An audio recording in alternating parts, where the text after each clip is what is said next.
In the fire, they will come a leader.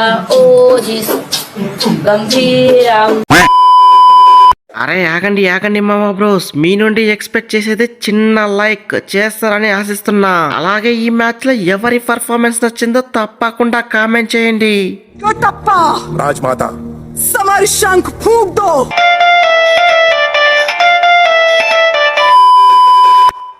వారే వా, rampage కుత్తా rampage, ఒకే over లో 2 పుల్లలు. రివెంజ్ అంటే ఇది కదా. నువ్వైతే సూపర్ జడ్డు బాయ్.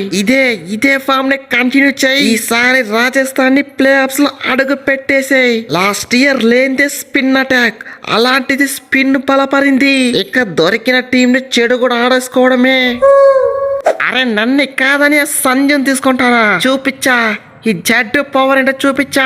ఒకే ఓవర్ లో 2 పుల్లలు, అది ఈ జడ్డు పవర్ అంటే. అయినా బ్యాటింగ్ లో ఛాన్స్ రాలే. వచ్చింటేనా వీడిని ఎందుకు వదలకుండా అని చేసేవాడిని.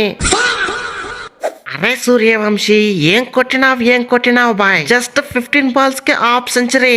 నీ అవ్వ ర్యాంపేజ్ బ్యాటింగ్. ఆ 120 రన్స్ ని 12 ఓవర్స్ లో చేయడానికి కారణం ఎవరు? నువ్వు కొట్టిన రన్సే.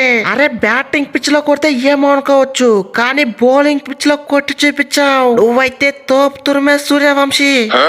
అరే హెట్ మైర్ అన్న, కొట్టింది 15 బాల్స్ కి 12 బాల్స్ కొట్టింటే చెప్పు. ఈ సీజన్ లో నా టార్గెట్ అంతా ఒకటే, 12 బాల్స్ కి హాఫ్ సెంచరీ, ఫాస్టెస్ట్ సెంచరీ. అయినా సర్ప్రైజ్ అన్న క్యాచ్ పట్టకపోయింటే ఈ రోజే ఫాస్టెస్ట్ సెంచరీ కూడా కంప్లీట్ చేసేవాడిని. ఏం చేద్దాం, బ్యాడ్ లక్. లేకపోయింటేనా ఈ సూర్యవంశీ తడాక చూపించేవాడిని.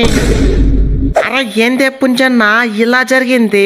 ఆ రాజస్థాన్ పై మనం రివెంజ్ తీర్చుకుంటాం అనుకుంటే వాళ్ళు మనపై రివెంజ్ తీర్చుకున్నారు. అయినా మన బ్యాటింగ్ ఏంది ఇంత దరిద్రంగా ఉంది? ఒక్కసారిగా మనం ఓపెనర్ లో కుప్ప కోల్పోతే మిడిల్ ఆర్డర్ లో ఒక్కరు కూడా ఆడేవాళ్ళు లేనట్టున్నారు. ఏం చేయమంటావు గైక్వాడు?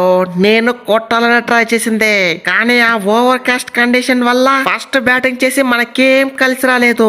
6 కొడదామని ట్రై చేస్తే టంపుల్ తిరిగి నా పుల్ల వట్టిగానే పోయింది. నా మాజీ టీం పై రివెంజ్ తీర్చుకుందామనేసి ఫుల్ ఖుషీలో వచ్చా, కానీ లాస్ట్ కి రివర్స్ అయింది. అట్లుంటది మనతోని. అరే ఏందిరా బాయ్, మీరు మనుషుల మానవ ముగాల? ఆ దరిద్రమైన ఆట ఏంది?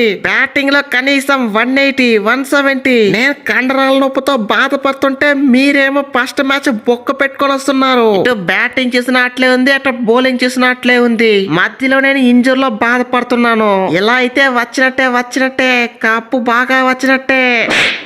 అయినా ధోని అన్న, జరిగింది ఒక్క మ్యాచే. కంబ్యాక్ ఇద్దాం తీ. ఈ మ్యాచ్ లో మనం ఎలాంటి తప్పులు చేసామో చూసుకుందాం. నెక్స్ట్ మ్యాచ్ కంబ్యాక్ ఇద్దాం. అయినా ఈ సీజన్ లో పెద్ద దారుణమే జరుగుతుంది. వాళ్ళకి హోమ్ గ్రౌండ్ అడ్వాంటేజే కాకుండా టాస్ కూడా గెలుస్తున్నారు. ఫస్ట్ మ్యాచ్ ఆర్సీబీ టాస్ గెలిచింది, చిన్నస్వామిలో ఫీల్డింగ్ ఎంచుకుంది. ఇక సెకండ్ మ్యాచ్ లో ముంబై టాస్ గెలిచింది, వాళ్ళ వాన్ఖండేలో ఫీల్డింగ్ ఎంచుకున్నారు. ఇక ఈ మ్యాచ్ లోనూ అలా జరిగింది. ఇక నన్నేం చేయమంటావు? హోమ్ గ్రౌండ్ ఉన్న వాళ్ళకి అడ్వాంటేజ్ గా మారింది. అటాక్ బౌలింగ్ అటాక్ అంటే రాజస్థాన్ దే. అటు ఫాస్ట్ బౌలింగ్ చూసుకున్నా, ఇటు స్పిన్ బౌలింగ్ చూసుకున్నా, నీ ఎవరు ర్యాంపేజ్ బౌలింగ్ వేసిన ప్రతి బౌలర్ మాక్సిమం 2 వికెట్లు, మినిమం 1 వికెట్. బ్యాటర్లు 2 నూర్లు 3 నూర్లు పిసకడం కాదు, బౌలర్లు కలిసి కట్టుగా ఏకమైతే 150 కూడా కొట్టాలని నిరూపించా. ఫస్ట్ మ్యాచ్ గెలిచిన కాన్ఫిడెన్స్ చూపిస్తాం, నెక్స్ట్ మ్యాచ్ లోను తడాకా చూపిస్తాం. ఎట్లుంది మన సెలబ్రేషన్? కొత్త లుక్, కొత్త సెలబ్రేషన్. కథ మొత్తం ఖతర్నాక్ ఉంటది.